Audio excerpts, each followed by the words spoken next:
Thanksgiving. As you can see, my girls, they are enjoying their Thanksgiving pie. I have my daughter Michaela on the far end, my daughter Beth, my husband Jerry, and my name is Leanne. I'm a Disney travel specialist. I have clients that have been asking questions about what kind of rides are at Walt Disney World, what can I expect. We've been going through the various parks. We went through Magic Kingdom, we went through Epcot. Now we're at Hollywood Studios. So we're going to talk a little bit about Hollywood Studios. I brought my husband in because he's rode some of the rides that none of us have rode at Hollywood Studios. We're going to start with Twilight Zone Tower of Terror. Now that's Michaela's favorite ride. Michaela's terrified of elevators that are normal elevators, much less elevators that treat your body like a yo-yo. Okay. So who wants to tell me about the experience of Tower of Terror? It's in the name.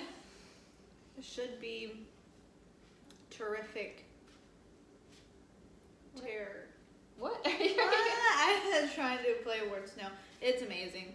Best ride, one of the best rides ever, I would say, at Walt Disney So tell World. me a little bit about the queue and what it's the setup. So if you watch the Twilight Zone or have ever seen the Twilight Zone, it's based off of that. Going through, it tells you a little story, and it's trying to be the spooky hotel or whatnot. And then you get up to the boiler room, and I think, I'm trying to remember, to the right is the less scary one, and to the left is the scarier one. Don't quote me on that. I think they really switch them all up. The ride is never the same. Well, I think the scary means one side, the windows will open and you'll see out and you'll see the entire park. The other one, it's closed, and I think the closed one is not as fun. I like being able to see outside the park. It just takes you through a little story and then it drops you a couple times. You make it sound so easy. Well, it is easy. It's not bad. It takes you through the story. Like my daughter said, it's like the Twilight Zone. Do do do do do do do do do do do. And then the next thing you know, More quality content. it moves you around in a certain position, and then it Drops you. free drops you. So you're all of a sudden you drop, and then you stop, and then you shoot back up, and then you drop again until it does that 2 or 3 or 4 times, and then it levels out, and then you go, ooh, that's pretty fun. Let's do it again. And that's become one of your favorite rides at Hollywood Studios. It is in the top 5. But it's like they said, it treats you like a human yo-yo. If you like being flung around like a yo-yo, up and down, then you I wouldn't enjoy even that ride. say it's like a yo-yo. They're just twists. You do have to be 40 inches tall to ride that ride. All right, we're going to move on to the rocking roller coaster. That's the Aerosmith roller coaster. Dude looks like a lady. It goes 60 miles per hour in 2.8 seconds. What? You have to be 48 inches tall to ride this roller coaster.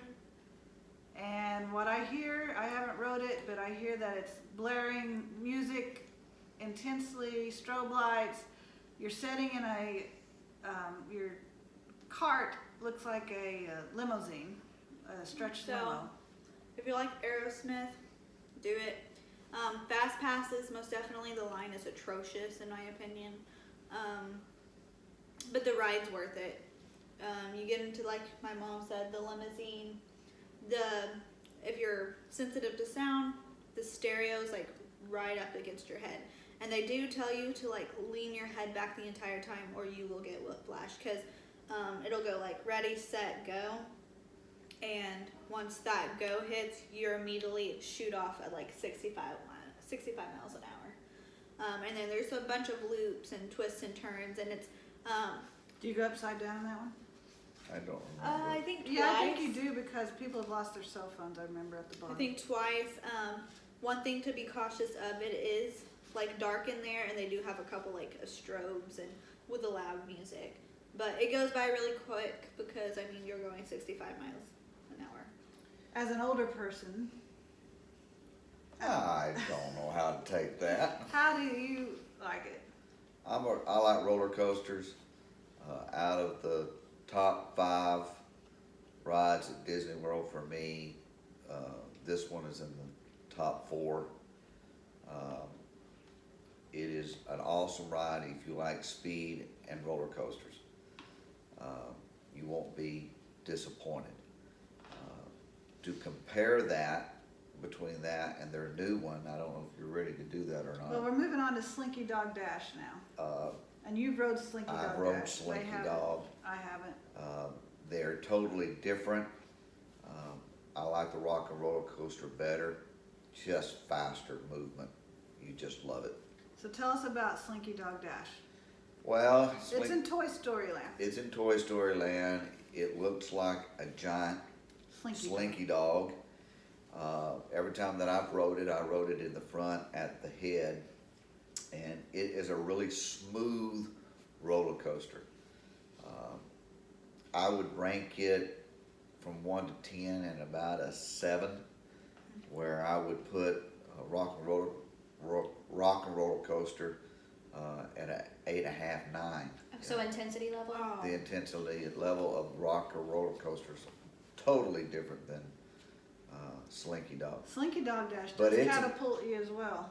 It does, and it's outside.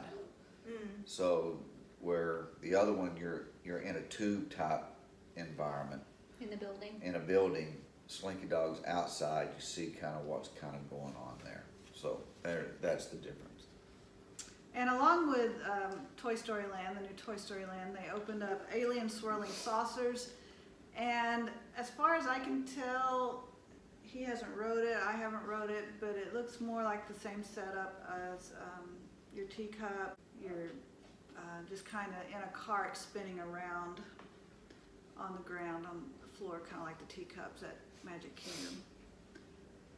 Toy Story Mania, that has to be my favorite ride, I believe, of all time. I just love Toy Story Mania. You have to have a fast pass for it, as well as Slinky Dog Dash. Because it's so new, you're not going to get, unless you wait for an hour or more, you're not going to get The on. Rock and Roller Coaster is worth, if you can get it at an hour or less, you need to get on it.